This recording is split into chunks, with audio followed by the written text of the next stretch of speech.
उत्तर प्रदेश की राजधानी लखनऊ में कोचिंग सेंटर में आग लग गई और 1 दर्जन से ज्यादा बच्चे जल के मर गए। इसके पहले भारत की राजधानी दिल्ली में भी कोचिंग में पानी भर गया था, वहां पे भी बच्चे डूब के मर गए थे।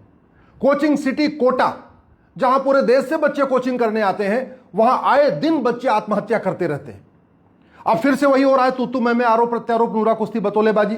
किसकी कोचिंग है, कब कोचिंग खुली, फायर का एनओसी लिया कि नहीं लिया, एग्जिट था कि नहीं था, ये सारी बातें होंगी, लेकिन इस बात पे चर्चा नहीं होगी कि कोचिंग की जरूरत क्या है। जो स्कूल में पढ़ाया जा रहा है वो एंट्रेंस एग्जाम में क्यों नहीं पूछा जा रहा। आखिर कोचिंग इसलिए चाहिए ना क्योंकि जो पढ़ाया जा रहा है वो पूछा नहीं जा रहा है एंट्रेंस एग्जाम में, और जो इंजीनियरिंग में, मेडिकल में, क्लैट में, एनडीए में पूछा जा रहा है वो 10वीं 12वीं में पढ़ाया नहीं जा रहा है। इसलिए कोचिंग की जरूरत है। 1990 तक तो भारत में कोचिंग की जरूरत पड़ती नहीं थी। अगर बहुत ज्यादा आवश्यकता होती तो लोग ट्यूशन पढ़ लेते थे, लेकिन अब हर शहर में 50-50 कोचिंग, 100-100 कोचिंग। और यह सब हुआ है कोचिंग माफियाओं और सरकारी नेताओं और नौकरशाहों के नेक्सस के कारण। ये जो कोचिंग माफिया हैं, जो लाखों करोड़ का कारोबार कर रहे हैं, इन्होंने ऐसा सिस्टम डेवलप कर लिया है कि जो इंजीनियरिंग के एग्जाम में, मेडिकल के एग्जाम में, एनडीए में, क्लैट में, आईएएस में, आईपीएस में, पीसीएस में जो कुछ पूछा जाएगा वो 10वीं 12वीं में पढ़ाया नहीं जाएगा, वो बीए, बीएससी, बीकॉम में पढ़ाया नहीं जाएगा, और जो एंट्रेंस एग्जाम में जो पढ़ाया जाएगा वो पूछा नहीं जाएगा। इसीलिए कोचिंग करना मजबूरी हो गई। बच्चा 10वीं का टॉपर हो, 12वीं का टॉपर हो, बीए, बीएससी, बीकॉम का टॉपर हो, इंजीनियरिंग का टॉपर हो, मेडिकल का टॉपर हो, लेकिन अगर उसको आईएएस बनना है, आईपीएस बनना है, या 9वीं 10वीं का टॉपर है, अगर उसको एमबीबीएस में सिलेक्शन लेना है या आईआईटी में सिलेक्शन लेना है, तो उसको कोचिंग करना ही पड़ेगा।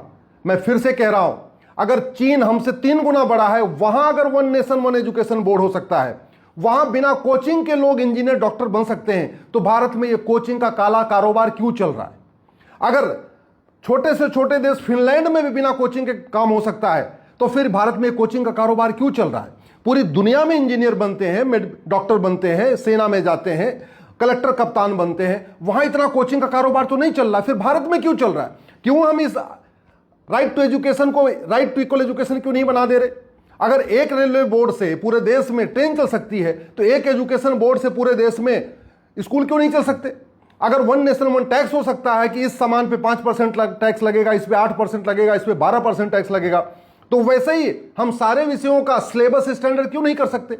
मैथ का सिलेबस पूरे देश का एक हो सकता है, केमिस्ट्री का एक हो सकता है, जूलॉजी का एक हो सकता है, बॉटनी का एक हो सकता है, हिस्ट्री का एक हो सकता है, सिविक्स का एक हो सकता है, इंग्लिश का एक हो सकता है, हिंदी का एक हो सकता है। केंद्रीय विद्यालय का सिलेबस पूरे देश का एक है, नवोदय स्कूल का सिलेबस पूरे देश का एक है। तो फिर हम ये सीबीएसई बोर्ड का अलग, आईसीएसई बोर्ड का अलग, आईबी बोर्ड का अलग, यूपी बोर्ड अलग, बिहार बोर्ड अलग, ये इतना हम लूट क्यों रहे? पूरे देश में हम एनसीईआरटी किताब क्यों नहीं लागू कर रहे? वो 50-100 रुपए की मिलती है। क्यों हमने किताब माफियाओं को पूरा सिस्टम दे दिया है कि हाँ वो 1000-1000 की किताब बेचे, 1500 की बेचे? आम जनता की जेब काटी जा रही है, माता पिता परेशान है, बच्चे डिप्रेशन में हैं, आए दिन पेपर लीक हो जाता है, उसके बाद बच्चे आत्महत्या करते हैं। इस कोचिंग के चक्कर में जो गरीब माँ बाप बच्चों को कोचिंग नहीं करा पाते, उनके घर में अशांति फैली है। लोग एजुकेशन लोन लेते हैं, अपना खेत बेच रहे हैं बच्चों को कोचिंग कराने के लिए, और इसके ऊपर कोई बात ही नहीं हो रही है। बात क्या हो रही है? हाँ वहां पे फायर एग्जिट नहीं था, इमरजेंसी एग्जिट नहीं था, इसकी कोचिंग थी, उसकी कोचिंग थी, इस नेता का हाथ, उस नेता का हाथ, सारी केवल बकवास। जब बच्चे आत्महत्या करते हैं, जब बच्चे कोचिंग में डूब के मरते हैं, जब बच्चे कोचिंग में जल के मरते हैं, तो केवल और केवल तू मैं आरोप प्रत्यारोप, नूरा कुश्ती बतौलेबाजी होती है। लेकिन यूनिफॉर्म एजुकेशन की बात नहीं होती, यूनिफॉर्म सिलेबस की बात नहीं होती, यूनिफॉर्म करिकुलम की बात नहीं होती। अगर चीन हमसे बड़ा है, 3 गुना बड़ा है, जनसंख्या में हमारे बराबर है, अगर वहां 1 नेशन 1 एजुकेशन बोर्ड हो सकता है, 1 नेशन 1 सिलेबस हो सकता है, 1 नेशन 1 करिकुलम हो सकता है, वहां पे मुफ्त में शिक्षा दी जा सकती है, तो भारत में क्यों नहीं? और जो पढ़ाया जाता है 10वीं 12वीं में, वो इंजीनियरिंग मेडिकल में क्यों नहीं पूछा जाता? जो बीएससी बीकॉम में पढ़ाया जाता है, वो आईएएस आईपीएस में क्यों नहीं पूछा जाता? क्यों? क्योंकि कोचिंग कारोबारियों ने शिक्षा विभाग के साथ बहुत अच्छा नेक्सस बना दिया है। जो 4-10 हजार रुपए साल में नेताओं नौकरशाहों को बांट देते हैं और पूरे सिस्टम को हाईजैक कर रखे हैं, और ऐसे ही कभी यहां बच्चे जल के मर रहे हैं, कभी वहां बच्चे आत्महत्या कर रहे हैं, कभी वहां डिप्रेशन में हो रहे हैं, कभी कुछ हो रहा है, कभी पेपर लीक हो रहा है, सब कुछ हो रहा है, लेकिन एजुकेशन रिफॉर्म की बात नहीं हो रही है। अगर आप इस घटना से दुखी हैं और आप इसको भूलना नहीं चाहते, तो दल गुलामी छोड़िए, पार्टियों की गुलामी छोड़िए, भारत में समान शिक्षा लागू करने की मांग करिए।